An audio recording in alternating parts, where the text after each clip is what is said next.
Olá, meus queridos alunos e alunas do Colégio Estadual Severina Maria de Jesus. Segue aqui mais uma videoaula, né? Parte 2 do capítulo 7, né? Que eu dividi em partes para a explicação ficar mais enxugada e ter condições de não sair extenso a videoaula. Então, o tema aí é urbanização e industrialização no Brasil. E o título dessa aula, né? O título do capítulo, o título dessa aula é a urbanização e metropolização no Brasil. Então, pessoal, nós estamos para analisar como que foi o processo de urbanização no Brasil, né? Lembrar que esse processo ele vai se acelerar a partir dos anos 30, que acelera o processo de urbanização no Brasil. Por que a partir dessa época aí? Quais seriam esses fatores? A questão do surgimento da indústria no Brasil. Então, a partir dos anos 30 é que começa o processo de industrialização no Brasil. Começa com as indústrias de bens de consumo não durável, né? E só a partir dos anos 40 começa a indústria pesada, os bens de consumo duráveis. Então inicia a nossa indústria aí muito vagarosamente, e a partir dos anos 30 que começa a acelerar as indústrias. Onde que elas vão surgir? Na cidade. Então primeiro vai surgir na cidade e localizada na região do Brasil, que foi no Sudeste. Então São Paulo e Rio de Janeiro, onde vai surgir as primeiras indústrias, e faz com que a população comece a migrar intra-regional, comece para essa cidade, porque a questão do salarial, como nós já tínhamos falado na aula passada, né? O serviço, né? A questão da oportunidade, dos melhores salários, fez com que o pessoal deslocasse do interior para os grandes centros, formando grandes cidades aí. Então, a indústria aí, ela foi para o Brasil localizada nessa cidade. Então, São Paulo foi a primeira a ser beneficiada aí, já vinha o comércio surgindo com café, né? Então, com a decadência do café nos anos 30, na década de 30 lá, em 1930, com a quebra da Bolsa de Nova York em 29, né? E em 1930 o café entra em colapso no Brasil. Aí agora o capital começa a migrar para a indústria. É o caminho que vão tentar rever a situação. Isso faz com que Rio de Janeiro e São Paulo comece a surgir essas indústrias nessas regiões, e a população começa a concentrar aí e passa a ser as duas metrópoles maiores do Brasil, oferecendo condições mais vantajosas e favoráveis ao desenvolvimento da atividade industrial, como o mercado consumidor, a expansão, melhor infraestrutura urbana, transporte, telecomunicações, disponibilidade de capital, energia, mão de obra, etc. Tudo isso aí são fatores essenciais que ajudou a ser uma área de atração. Então, você pega o Nordeste brasileiro, passa a ser uma área de repulsão, e o Centro-Oeste, o Sudeste, localizado em São Paulo e Rio de Janeiro, depois de Minas Gerais, passa a ser a área de atração da população brasileira.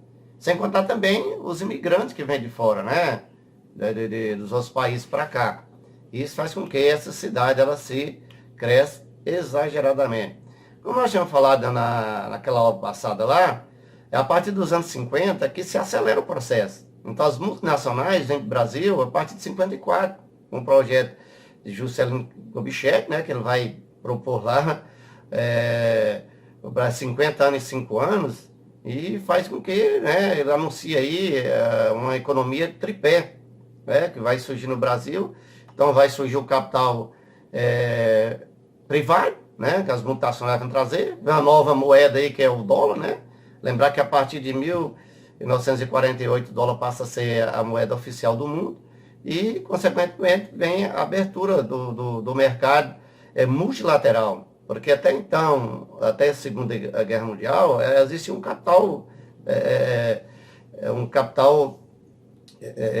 financeiro, que ele era bipolar, era um capital que a polaridade dele era entre duas nações.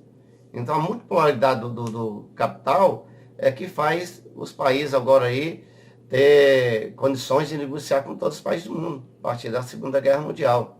E o dólar foi um dos fatores interessantes para o Brasil, que quando as montadoras vieram para o Brasil, a partir de 1954, vem também, né, o capital estrangeiro. E aí tem o investimento do governo, o investimento privado e o investimento internacional na expansão aí. Então é por isso que a partir dos anos 50 também a tabela vira de cabeça para baixo.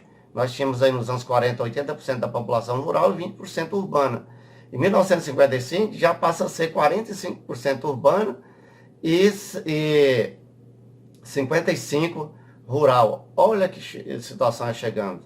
Então vocês vão ver aí toda a infraestrutura, todas as melhores condições de vida e melhor salário, saúde, hospitalar, de tudo, lembra? Vai estar concentrado nessa cidade, então até motivo de pessoas de procurar por melhor tratamento, né? E se manda para os grandes centros em busca de tudo. E sem contar aí o êxito rural que vai, né, se intensificar também. Surge as indústrias, depois surge a mecanização dos campos a partir dos anos 60. Aí faz com que o pessoal, né, se desloque em direção aos grandes centros, formando as grandes cidades brasileiras, né? Então nós temos aí surgimento das metrópoles. E nesse início aí, pessoal, há um processo de, lembrando aqui, um processo de interiorização, né? Assim, a cidade também aí, de 100 mil habitantes acima, elas começam a crescer também.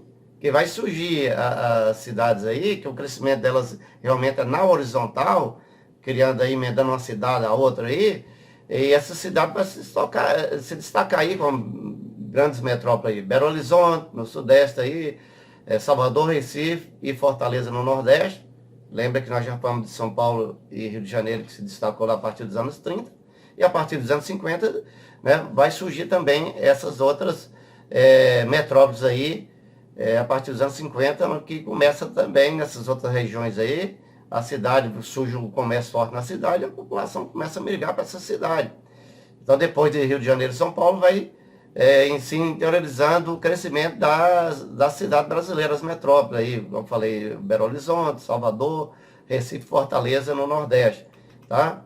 A metrópole, pessoal, metrópole não é apenas uma cidade grande. Lembre-se, o conceito de metrópole, para todos, uma cidade, ela ganha um título de metrópole a partir que ela atinge 1 milhão de habitantes.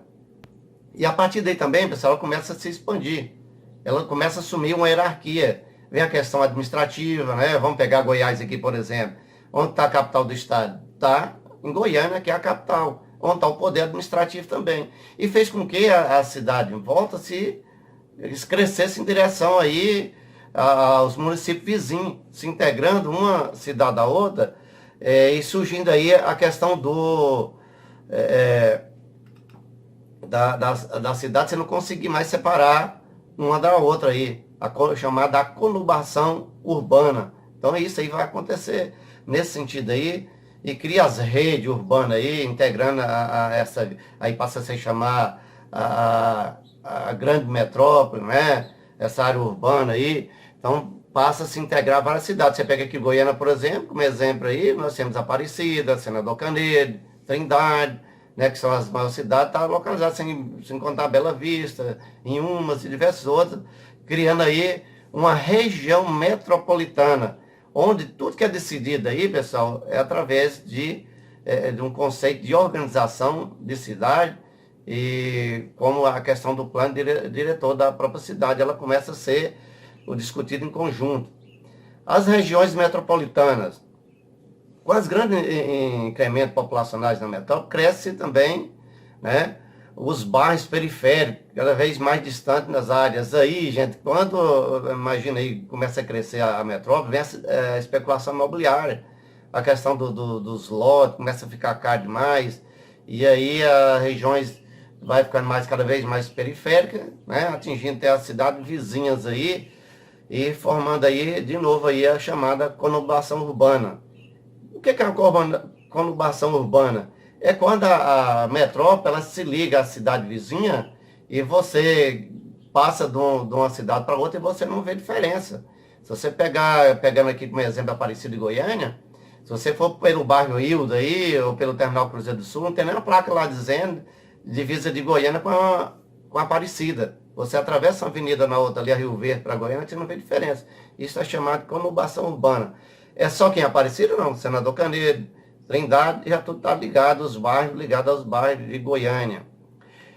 Como falei para vocês, e a fim de disciplinar o crescimento horizontal e promover um planejamento urbano, integrados, dessas grandes aglomerações, foram instituídas as chamadas regiões metropolitanas, a partir de 1973. Com isso aí, pessoal, os assuntos discutidos, tudo é integrado. Olha o transporte coletivo quando vai discutir. É um exemplo mais fácil para saber, dentro da região metropolitana, o transporte coletivo reúne os prefeitos dessa cidade, da região metropolitana aí, Aparecido, Goiânia, Trindade, Senador Canedo, Inhumas, Bela Vista, diversas outras cidades aqui, Hidrolândia, né?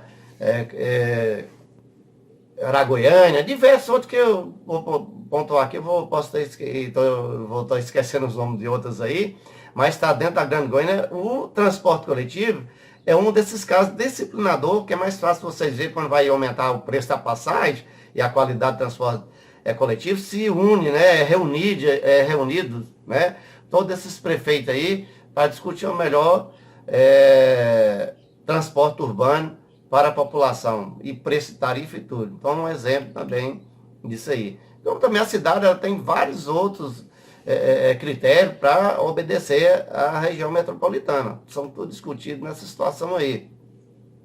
Nos dias atuais, o Brasil possui 66 regiões metropolitanas. Isso foi criado, essas regiões, a partir de 1973, criou-se essas regiões metropolitanas, chegando aí a 66, de acordo com os dados oficiais do IBGE.